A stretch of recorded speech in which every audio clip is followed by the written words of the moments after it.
not even, or 11 minutes ago. And breaking, Snell to the Giants, $62 million, 2 years, opt out. So let's actually go here. Let's go to all notifications. So opt out after the first season from Jeff Passan. How about John Heyman landed himself a breaking news, right? I mean, it feels like, I don't know, has he broken like anything like, big for the top guys out there this spring or this offseason? I don't know. But looking at the Blake Snell projected contract on baseball trade values, we were just talking about this last night. I even put out a tweet yesterday. Let me actually go pull up that tweet. And I think I was right on the money. I don't know. I've been keeping an eye on this stuff, free agency, off season for a while. And I feel like when you start to hear the buzz, you're probably getting close, right? And I speculated about this yesterday. I tweeted out, according to Bob Nightingale, don't forget he had the article yesterday, Blake Snell seeking $66 million over 2 years with an opt-out after 2024 from the Astros. So it looks like the Astros, they were not willing to spend that kind of money. I'm not sure what they were even looking for, but the line that I put here, I said, this is right in line with what baseball trade values was projecting for a Blake Snell contract. I say if it's this close already, this probably gets done pretty soon, right? Because, the fact that, these dollar amounts were even being put out there yesterday, I was saying it last night. It kind of sounds like Scott Boras has kind of reached the end of his rope, where these numbers are somehow getting leaked out. So it's almost like, at least in my eyes, I could be wrong, but basically saying, like, hey, anyone that's interested in Blake Snell, these are the years we're looking for. This is the money we're looking for. Anyone who gets close to this, you got yourself a deal. Because you never see ever really these exact numbers, like dollars and years being put out there like that. But this has been a unique situation with Blake Snell, and Jordan Montgomery as well, where you got the Cy Young winner. You got a guy that just won a World Series. It is March 18th. We are 10 days away from opening day. And these guys are not on teams. I mean, people point to Bryce Harper, Manny Machado back in 2019. But that doesn't even compare to this. This is probably, and getting back to the projected contract, baseball trade values was projecting 2 years, $66 million. So again, kind of getting back to it, they were looking for right around that money, and it was basically like, all right, whoever's willing to do the 2-year, $60+ million deal with an opt-out, you got Blake Snell. Because it almost sounded like, my guess, my speculation is the Astros were showing interest, and they were like, all right, yeah, Blake Snell, that actually sounds like a really good idea for our rotation. What's the money looking like? This is what we're looking for. And the Astros are probably thinking, that's a little steep. Maybe we'll do like 25, 26 million per year, but unless it comes down to that, we're pretty much out. I think the Yankees were out on Blake Snell when they signed Marcus Stroman how many months ago. I think that's pretty much, that was set in stone once they signed him. John Heyman and these guys kept pushing it out there. But let's be real, that was Scott Boras pushing that out there. So I crossed the Yankees off of that list. And the Angels, they don't ever want to commit to pitchers long term. Artie Moreno is notorious for that. He likes to go for the guys like Anthony Rendon that, they don't like to play the game of baseball, and they go for all these bust contracts all the time. But they don't ever want to invest in pitching. So the Angels, they seem perfect to me, but they just weren't doing anything. So it seemed like when this came out yesterday from Bob Nightingale in his Sunday article, it seemed like to me that there was not really any options out there. So I think what ended up happening, Scott Boras leaked this out, and he pretty much said, this is what we're looking for. Whoever wants to pony up the money for it, let's get a deal done. And here came the Giants. They had been connected with Blake Snell this offseason as well, but they were probably at a point where maybe at that time when there was that connection between the two. Maybe Blake Snell and Boris were looking for more years, and the Giants were thinking, we're not really willing to do those years. Or maybe it was the money as well. Maybe a bit of both. So maybe the Giants, they kind of took a step back from it, and they saw, okay, Astros, they're not really in it. The Yankees have never really been in it. The Angels have never really been in it, it seems. So the Giants, they just stepped in at the last second, and they said, all right, let's get a deal done. 2 years, opt out after this year. And for the Giants, when you're looking at their payroll, excuse me, when you're looking at their payroll right now, have they added Blake Snell to it? No, they have not. But without Blake Snell, you're looking at $226 million. So they are going to go over the luxury tax now. Let me make sure. Does this include Snell? No, it does not include Snell.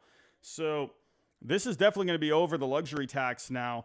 So if it's, 31 million per year, now the Giants payroll, that's going to be at 257.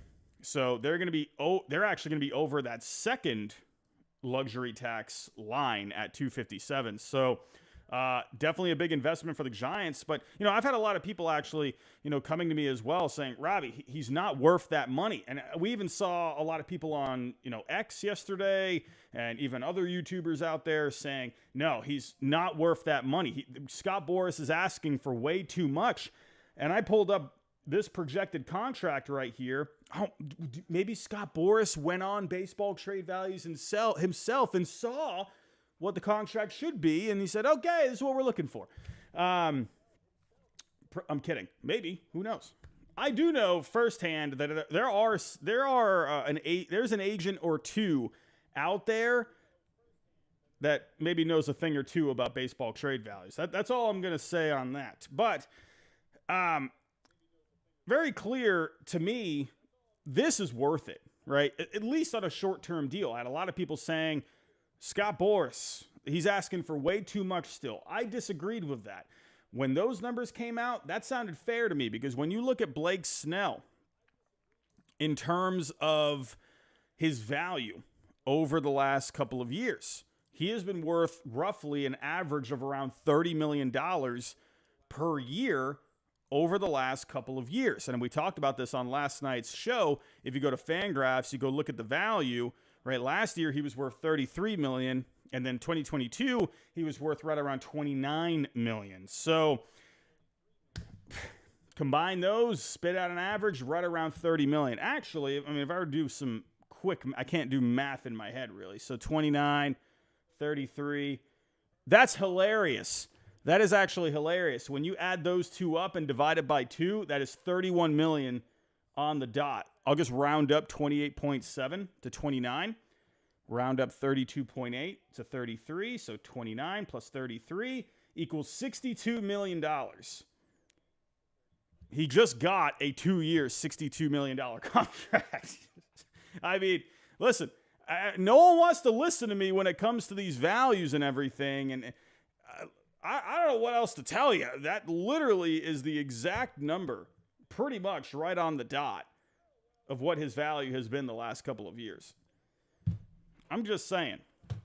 But I think this is a great signing. My quick reaction, I know I've kind of rambled here for a little bit, but my quick reaction to all of this is fantastic. This is a great signing for the San Francisco Giants, and I think you have to put them right now in the driver's seat for a wild card spot, at least. I mean, look at this rotation. This is a nasty rotation. And then you're going to get Robbie Ray back? Robbie Ray? What did Bob Nightingale just say? I wish the best players would quit coming to the NL West. Oh, never mind. Excuse me. I'm still recovering here. I literally sprinted back on my walk. I knew that I felt something brewing in the air, and I'm like, you know what? I'm going to go on my walk. I'm going to go get my steps in. I don't think I've sprinted so hard in my entire life. My goodness. This rotation looks fantastic. Logan Webb, Blake Snell is your 1-2.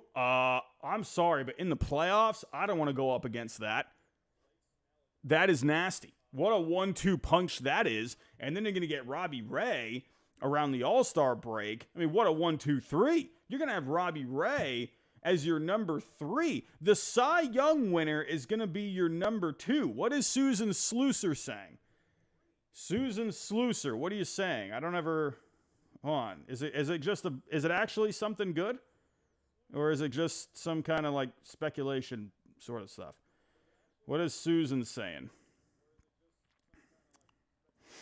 I've confirmed the Snell signing. It includes a $17 million signing bonus payable in January 2026. So he has a $15 million salary in 24.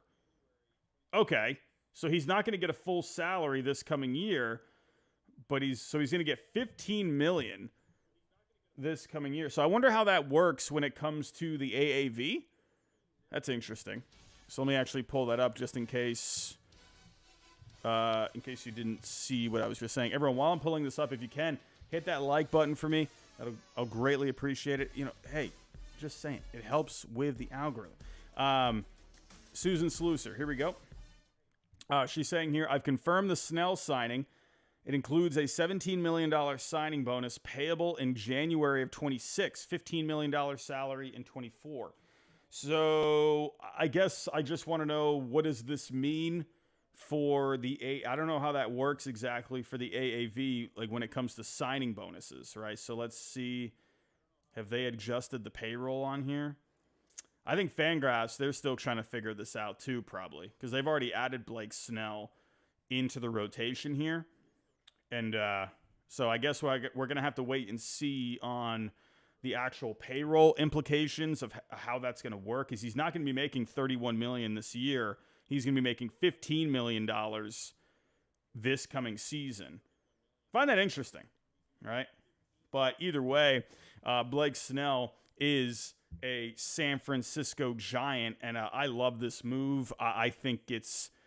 I mean, how can you not like the move, right? You got a Cy Young winner as your number 2 in your rotation. I mean, you got 2 guys who have been in Cy Young contention over the last couple of years. As your 1-2, you got a young guy in Kyle Harrison in your rotation, Jordan Hicks, Keaton Wynn. I mean, and then Robbie Ray coming back. That's a deep rotation. I mean, my goodness. You know, like, what a rotation. What a team. This is a great-looking team. I've already liked what the Giants have done this offseason.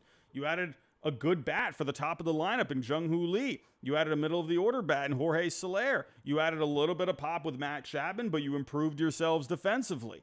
I mean, looking at their defense up the middle, you got Nick Ahmed, you got Patrick Bailey. Excuse me. I mean, goodness gracious, Jung-Hoo Lee out in center field. That's great defense up the middle. Listen, I'm just going to point this out. I'm going to point this out right now. If I was a team out there and I ran into the Giants in the playoffs, if everyone is healthy and good to go and everyone's on top of their game, I don't want to play this Giants team in a wild card round. I wouldn't want to play this Giants team in a first round. Are they going to win the division? I would say right now, the betting odd favorite is, it's not probably, it is the Dodgers. They are the betting odds favorites to win this division.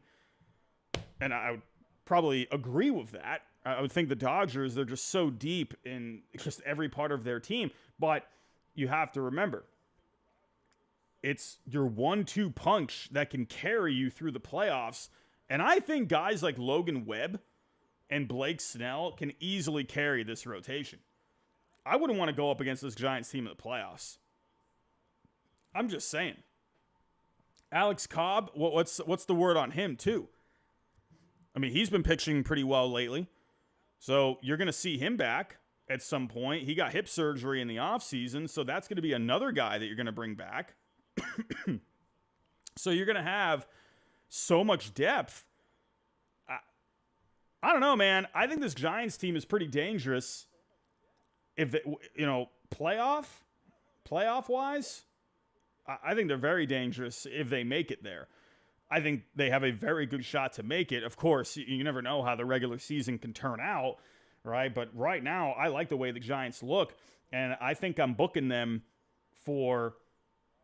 easily for a wild card spot at this point if I'm setting up my predictions, which I will be releasing by the end of this week. So make sure you're tuned out for that. Or, no, not tuned out. No, I said that wrong. Tuned in for that. Do not tune out on my predictions. Tune out after it's done and then go comment how bad they are. That's when you can tune out. So, yeah, Bob Nightingale just saying it here, too. The Giants are paying Blake Snell $15 million. And so he just confirmed the Susan Slusser report.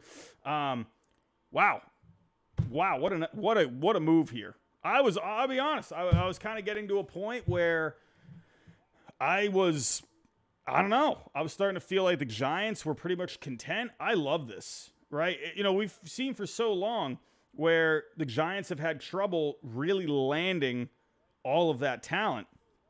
Like so many guys, the Giants go back to the Bryce Harper signing, right? They were out on him. Giancarlo Stanton didn't want to go to the Giants, right? So many guys. Aaron Judge not too long ago. You know, you could even say Yamamoto, Ohtani, right? I think those guys were Dodgers all along. I think they had pretty much reached a consensus they were going to play for the Dodgers. But still, the Giants have had trouble landing guys. And look at all these guys they've landed. They've now added Jung-Hoo Lee, Jorge Soler, Matt Chapman, they traded for Robbie Ray, but this Blake Snell. I mean, are you kidding me? Those are four of like the higher free agents from this past offseason. The Giants did fantastic this offseason. You have to give them an A+. And good for them for staying patient as long as they could, right? At the end of the day, you know, we saw how long Blake Snell was sitting on the market, and it really just came down to who was going to be the most patient, who was going to ride it out, who was going to wait out Scott Boras the longest. The Giants won the sweepstakes because of patience, right? And all teams were doing that, but I think it really came down to the last few days, right? Things were getting hot. Things were getting pretty, they felt like they were gaining momentum, right? We saw the Astros report, and then all of a sudden the Astros were long shots. And then, you know, you saw the money that was being, you know, put out there. To me, I even tweeted it yesterday. It felt inevitable that he was going to sign, right? And hey, good thing he got signed now, because at least he can go to camp and at least maybe go get a start. I would imagine they're probably going to toss him like, you know, probably 3 innings, right? I think he pitched 4 innings in a simulated game the other day. I don't know if there was a hitter or hitters involved or if it was just a bullpen. I would imagine maybe there were some batters. But, you know, with Blake Snell, I mean, I think what's going to end up happening is he'll go to camp. He'll probably get a start. And then maybe even 2.